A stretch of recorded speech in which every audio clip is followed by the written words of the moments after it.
Hello YouTube. It's time for me to make a video about this Saab 93 2006 model year that I've owned for more than 10 years now, and just wanted to let you guys know what has gone wrong with it, my impression of the car, in case you're thinking about buying one. So yeah, like I said, I've owned this car for 12 years now, and it's a 2006, and it's actually been a pretty reliable car, contrary to what some people may say about Saabs.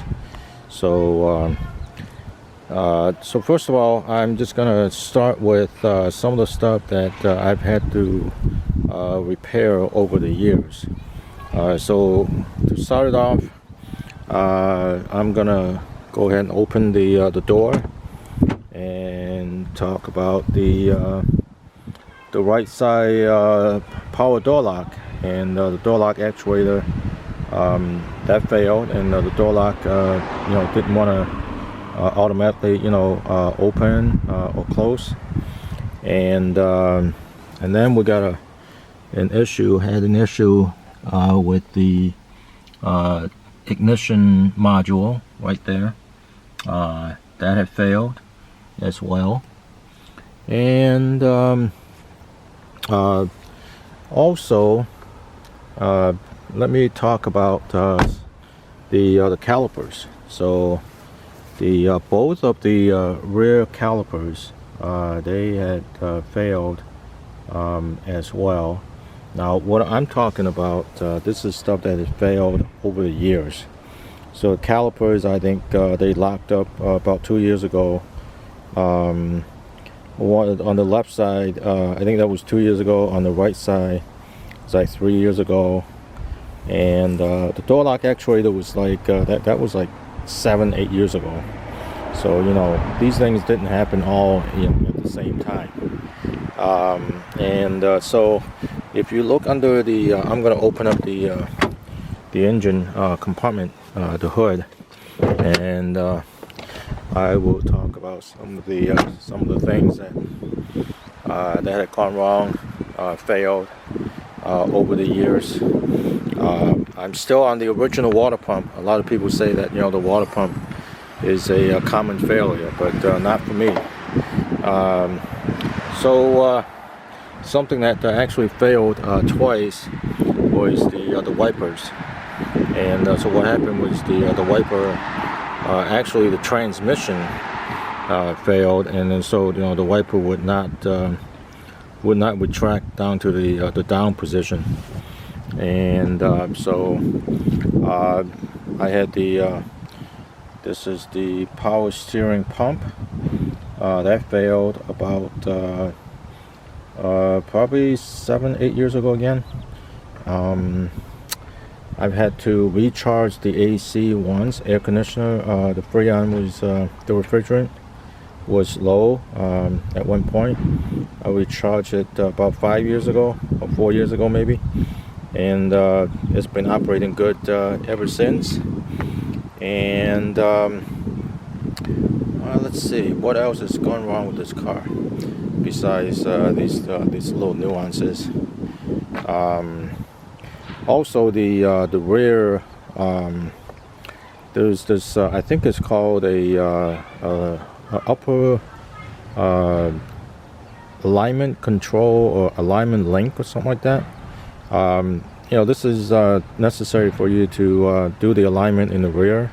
It's like a kind of a rod, and it didn't fail. What happened was the bolt that allows you to adjust the I think it's the camber, that got frozen because I live in Chicago, and it just got rusted solid onto the subframe. So that had to be replaced because of that.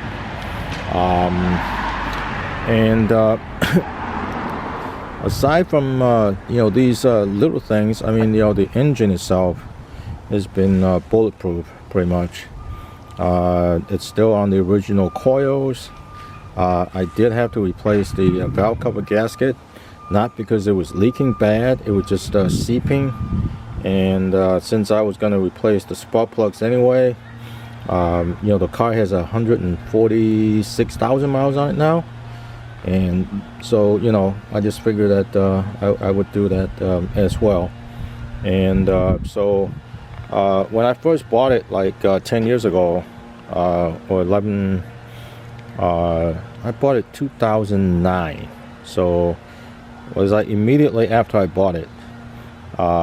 The struts were making a noise, so the dealer replaced it under the certified warranty.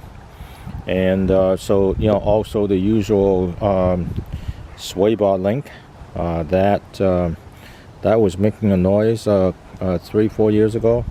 I replaced it with something called Euro's sway bar link that I bought from Rock Auto, and that lasted a year. That was just some cheap stuff, so, you know, probably not anything that you want to buy. So I ended up putting on Moog sway bar link a couple of like 2 years ago, and you know, I've had no problem since. And so, you know, this car actually it's been pretty reliable. You know, you're gonna have things that'll go wrong once in a while. And like I said, the transmission, that's been rock solid. I changed out the transmission fluid at somewhere around 70,000 miles, and it changed it back out again at about 130,000 miles. And again, shifting fine, no problems. So what I'm going to do is I'm going to start the car for you guys to take a listen. And so, you know, this is just a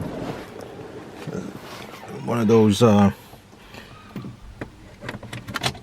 used cars that you know, I've done my best to try and to maintain it, but you know, definitely no garage clean. And so you can see that's what mileage is. And that was the cold start. I have not had this car running for probably about a couple days now. So that is what the engine will sound like when you have a cold start. And perfectly fine, no noise, no unusual noises, no valve shaking, nothing like that. And you know, I'm pretty happy with the car. And so yeah, just wanted to you know, kind of shoot a video, so in case some of you guys may be considering buying this car, you know, I would definitely recommend it, as long as, you know, you make sure that you know, you don't have a you know, you don't have a existing issue with the car. And so anyway, hopefully you guys enjoy the video, and hit like and subscribe, and hit me up with any questions. And God bless. I'll talk to you soon. Bye.